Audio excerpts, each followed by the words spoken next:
Hi friends. திருக்குறளில் பார்க்கும்போது first வந்து ஒரு பாக்ஸ் கொடுத்துருக்காங்க. அது என்ன அப்படின்னு பார்க்கும்போது ஔவையார் திருக்குறளில் போற்றின விஷயத்தை தான் அங்கே கொடுத்துருக்காங்க. அணுவை துளைத்து 7 கடலை புகட்டி குறுகத்தரித்த குறள் அப்படின்னு சொல்லிட்டு வந்துட்டு ஔவையார் வந்து திருக்குறளை வந்துட்டு பெருமையை வந்துட்டு சொல்கிறாங்க. அது இல்லாமல் வந்துட்டு இது வந்துட்டு நம்ம வந்துட்டு உலகில் உள்ள எந்த மொழியிலையும் வந்துட்டு இந்த மாதிரி ஒரு நூல் வந்து தோன்றவே இல்லை. அந்த அளவுக்கு வந்து பெருமை மிகுந்த நூலாக வந்து திருக்குறள் வந்து இருக்குது அப்படின்னு சொல்லியிருக்காங்க. இப்போ இதில் வந்துட்டு குறள் கொடுத்துருக்காங்க. அந்த குறள்கள்லாம் பார்க்குறோம். அழுக்காராமை அப்படிங்கிறது வந்துட்டு 17வது அதிகாரம். பொறாமை கொள்ளாமை அப்படின்னு சொல்லி அதுக்கான மீனிங்கு. இது வந்துட்டு இல்லறவியல் அப்படிங்கிற டாப்பிக்கில் இருக்குது. அந்த குறள் தான் பார்க்குறோம். இப்போ வந்துட்டு அழுக்காறு அப்படின்னா வந்துட்டு என்ன, பொறாமை இல்லாமல் இருக்கணும். அதுதான் வந்துட்டு இங்கே வந்துட்டு கான்செப்டாக சொல்லியிருப்பாங்க. ஒழுக்காரா கொள்க ஒருவன் தன் நெஞ்சத்து அழுக்காறு இல்லாத இயல்பு அப்படிங்கிறாங்க.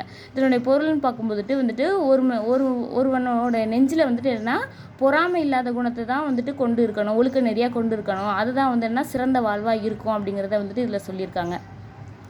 அடுத்த ஒரு குறள் கொடுத்துருக்காங்க. அவ்விய நெஞ்சத்தான் ஆக்கமும் செவ்வியான் கேடும் நினைக்கப்படும் அப்படிங்கிறாங்க.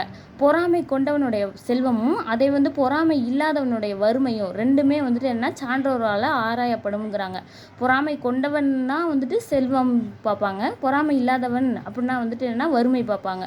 இது ரெண்டுமே வந்து என்ன, சான்றோரால் ஆராயப்படும்ங்கிறத இங்கே கொடுத்துருக்காங்க. அடுத்து புறங்கூறாமை அப்படிங்கிறது வந்து 19வது அதிகாரம். அதுவும் வந்து இல்லறவியலில் தான் இருக்குது. இதில் வந்துட்டு என்ன சொல்லியிருக்காங்கன்னா, கண்ணின்று கண்ணற சொல்லினும் சொல்லற்க முன்னின்று பின்னோக்கா சொல் அப்படிங்கிறாங்க. ஒருவன் வந்து என்னென்னா நேர்னு வந்துன்னா அவனை வந்து கடுமையான சொல்லால் சொல்லி திட்டலாம், எது வேணால் பண்ணலாம். ஆனால் அவன் போனதுக்கப்புறம் வந்து என்ன, புறங்கூறக்கூடாது அப்படிங்கிறத இதில் சொல்லியிருக்காங்க. அடுத்து ஏதிலார் குற்றம் போல் தம் குற்றம் காண்கிற்பின் தீதுண்டோ மண்ணும் உயிர்க்கு அப்படிங்கிறாங்க. பிறருடைய குற்றத்தை வந்து காண்பது போல் தன்னோட குற்றத்தையும் ஃபஸ்ட்டு வந்து கண்டுபிடிக்கணும். அப்படி கண்டுபிடிச்சோன்னா நம்மளுக்கு வந்து என்ன, வாழ்க்கையில் வந்து துன்பம் இல்லை அப்படிங்கிறத வந்துட்டு இங்கே சொல்லியிருக்காங்க. அதுக்கப்புறம் வந்து என்ன, அருளுடைமை அப்படிங்கிறது வந்துட்டு துறவரவியலில் உள்ள குறள். இது வந்துட்டு 25வது அதிகாரத்தில் இருக்குது. அருட்செல்வம் செல்வத்துள் செல்வம் பொருள் செல்வம் பூரியார் கண்ணும் உள்ள அப்படிங்கிறாங்க. அருளாகிய செல்வம் தான் வந்து என்ன, செல்வங்கள்லேயே சிறந்த செல்வமாக கருதப்படும். அதே வந்து பொருள் செல்வம் அப்படிங்கிறது வந்துட்டு என்ன, இழிந்தவர் இடத்துலையும் வந்து இருக்கும் அப்படின்னு சொல்லி கீழான எண்ணங்களை கொண்டவங்க கூட இருக்கும். ஆனால் அருள்ங்கிற செல்வம் தான் வந்து என்ன, சிறந்த செல்வம் அப்படிங்கிறத இங்கே சொல்லியிருக்காங்க. அடுத்து வலியார் முன் தன்னை நினைக்காதான் தன்னின் மெலியார் மேல் செல்லும் இடத்து அப்படிங்கிறாங்க. ஒருவர் தன்னை விட வந்து என்ன, மெலிந்தவரை வந்து துன்புறுத்தும் போது தம்மை விட வந்து வலிமையானவர் முன்னாடி நம்ம வந்து அஞ்சு நிற்போம் பார்த்தீங்களா, அதை நினச்சி பாருங்கள். அப்போ தான் வந்து என்னென்னா, தம்மை விட மெலியவரை வந்துட்டு நம்ம வந்து துன்புறுத்த மாட்டோம் அப்படிங்கிறத இதில் சொல்லியிருக்காங்க. அடுத்து வாய்மைங்கிற அதிகாரம் வந்துட்டு 30வது அதிகாரம் துறவரவியலில் இருக்குது. வாய்மை எனப்படுவது யாதனின் யாதொன்றும் தீமை இல்லாத சொல்லல் அப்படிங்கிறாங்க. வாய்மைங்கிறது வந்து என்னென்னா, ஒருத்தவங்களுக்கு மற்ற யாராக இருந்தாலும் சரி, அவங்க ஒருத்தவங்களுக்கும் வந்துட்டு ஒரு தீங்கும் தராத சொற்களை வந்துட்டு நம்ம பேசுகிறது தான் வந்துட்டு வாய்மைங்கிறாங்க. தன்னெஞ்சு அறிவது பொய்யற்க பொய்த்த பின் தன்னெஞ்சே தன்னை சுடும். ஒருவர் வந்து என்னென்னா, தான் நெஞ்சறிய வந்து பொய் சொல்லக்கூடாது. அப்படி சொல்லிட்டாரு அப்படின்னா வந்துன்னா அவர் நெஞ்சமே வந்துட்டு அவரை வந்து வருத்தம் அப்படிங்கிறத இங்கே சொல்லியிருக்காங்க. அடுத்து உள்ளத்தால் பொய்யாது ஒழுகின் உலகத்தார் உள்ளத்துள் எல்லாம் உளன் அப்படின்னு சொல்லி சொல்கிறாங்க. உள்ளத்தில் வந்து என்னென்னா, பொய் இல்லாமல் நம்ம வந்து என்ன இருந்தோம் அப்படின்னா வந்துட்டு உலக மக்கள் இருக்காங்கள்ல, அவங்களுடைய உள்ளங்கள் எல்லாம் நம்ம வந்துட்டு வாழ்வோம் அப்படிங்கிறது தான் வந்துட்டு இங்கே சொல்லியிருக்காங்க. அடுத்து இறைமாட்சி அப்படிங்கிறது வந்துட்டு என்ன, 39வது அதிகாரம் அரசியல் அப்படிங்கிற டாப்பிக்கில் இருக்குது. இயற்றலும் ஈட்டலும் காத்தலும் காத்த வகுத்தலும் வல்லது அரசு அப்படிங்கிறாங்க. பொருள் வரும் வழியை வந்துட்டு நான் அறியணும். அதுக்கப்புறம் வந்துன்னா அந்த வழியை அறிஞ்சிட்டோம் அப்படின்னா வந்து அதை வந்து சேர்த்து வைக்கணும். அதை சேர்க்கறதுக்கான வழிகளை செய்யணும். சேர்த்த பொருளை வந்துட்டு பாதுகாக்கணும். பாதுகாத்த பொருளை வந்து பயனுள்ள வகையில் வந்து திட்டமிட்டு செலவு செய்யணும் அப்படிங்கிறது தான் வந்துட்டு என்ன, இந்த இறைமாட்சிங்கிற வந்து அதிகாரத்தில் வந்து சொல்கிறாங்க. அரசியலில் வந்துட்டு எந்த மாதிரிலாம் வந்துட்டு மக்களுக்கான சேவைகள் செய்யலாங்கிறத வந்துட்டு இது வந்துட்டு நல்லாவே சொல்லும். அடுத்து வந்து என்ன, நூல்வெளின்னு பார்க்கும்போது திருக்குறளில் வந்து தந்தவர் யாருன்னா திருவள்ளுவர். இவர் வந்து என்ன 2000 ஆண்டுகளுக்கு முற்பட்டவர் நம்ம ஆல்ரெடி நமக்கு தெரியும். 31ஆம் நூற்றாண்டும் இவருடைய காலம் பார்த்தோன்னா. அடுத்து வந்து இவரை வந்துட்டு முதற்பாவலர், பொய்யில் புலவர், சென்னா போதர் அப்படின்னு சொல்லி வந்து என்ன பெயர்களால் வந்து சொல்லுவாங்க அப்படிங்கிறாங்க. திருங்கிற அடைமொழியை வந்துன்னா பெற்று வந்துட்டு இது வரனால வந்துட்டு இந்த நூல் வந்து திருக்குறள் அப்படின்னு சொல்லி சொல்லப்படுது.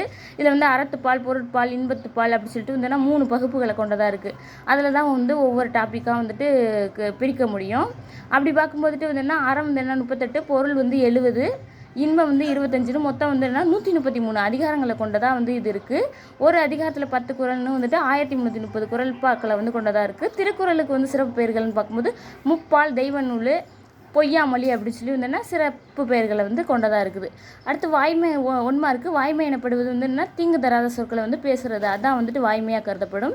டேஷ் செல்வம் சான்றோரால் ஆராயப்படும் அப்படின்னா வந்து என்ன, பொறாமை உள்ளவனுடைய செல்வம் வந்து சான்றோரால் ஆராயப்படும். அதே பொறாமை இல்லாதவனோட வறுமை தான் வந்து சான்றோரால் ஆராயப்படும். அதை தெளிவாக பார்த்துக்கணும். அடுத்து வந்து என்ன, பொருட்செல்வம் அப்படிங்கிறத வந்து பிரித்தோன்னா பொருள் கூட்டல் செல்வம். யாதெனின் அப்படிங்கிறத வந்து என்ன பிரிக்கும் போது யாது கூட்டல் எனின். தன்னெஞ்சு அப்படிங்கிறது வந்துட்டு சேர்த்து எழுதணும் அப்படின்னா வந்து தன்னெஞ்சு, தன் கூட்டல் நெஞ்சுங்கிறது தன்னெஞ்சுன்னு கிடைக்கும். தீது கூட்டல் உண்டோ அப்படிங்கிறது வந்து தீதுண்டோ அப்படிங்கிறது கிடைக்கிது. நம்ம முன்னாடி பார்த்தோம்ல இறைமாட்சியில் குறள், அதுதான் அந்த குறளில் தான் வந்து என்ன இங்கே வந்து ஆர்டர் பண்ண சொல்லியிருக்காங்க. ஃபஸ்ட்டு வந்து என்ன வரும்னா, பொருள் வரும் வழிகளை வந்து அறியணும், அதுக்கப்புறம் வந்து என்ன அதை சேர்க்கணும், அதுக்கப்புறம் அதை பாதுகாக்கணும், அதுக்கப்புறம் வந்து என்ன கரெக்டாக வந்து எல்லாத்துக்காகவும் பிரித்து செலவு செய்யணும் அப்படிங்கிற ஆர்டரில் வந்துட்டு இதை வந்து வரிசைப்படுத்த முடியும். அதுக்கப்புறம் வந்துட்டு கீழே உள்ள பாக்ஸில் உள்ள குறள்லாம் வந்து மாற்றி மாற்றி கொடுத்துருக்காங்க. அதை வந்துட்டு நான் சரி பண்ணி எழுத சொல்லியிருக்காங்க. அருட்செல்வம் செல்வத்துள் செல்வம், பொருட்செல்வம் பூரியார் கண்ணும் உள்ள, செல்வத்துள் செல்வம் செவிச்செல்வம் அச்செல்வம் செல்வத்துள் எல்லாம் தலை அப்படிங்கிறது கிடைக்கும். அடுத்து இங்கே ஒரு கான்செப்ட் கொடுத்துருக்காங்க. அது என்னென்னா, காந்தி வந்து என்ன ஹரிச்சந்திர நாடகத்தை பார்ப்பார், அங்கே வந்து பொய் பேசாமை அப்படிங்கிற அறத்தை வந்து ஹரிச்சந்திரன் வந்து பின்பற்றுவார். அதே போல் வந்து என்ன தானும் வந்து என்ன பின்பற்றுறனால இப்போ வந்து என்ன உலகத்தாருடைய இதயங்கள்லாம் வந்து வச்சு போற்றப்படுறாருன்னு காந்தியை வந்து சொல்கிறாங்க. அப்போ வந்து அதுக்கேற்ற குறள்னு பார்க்கும்போது, உள்ளத்தால் பொய்யாது ஒழுகின் உலகத்தார் உள்ளத்துள் எல்லாம் உள்ளன் அப்படிங்கிறது தான் கரெக்டாக இருக்கும். Okay friends, thank you.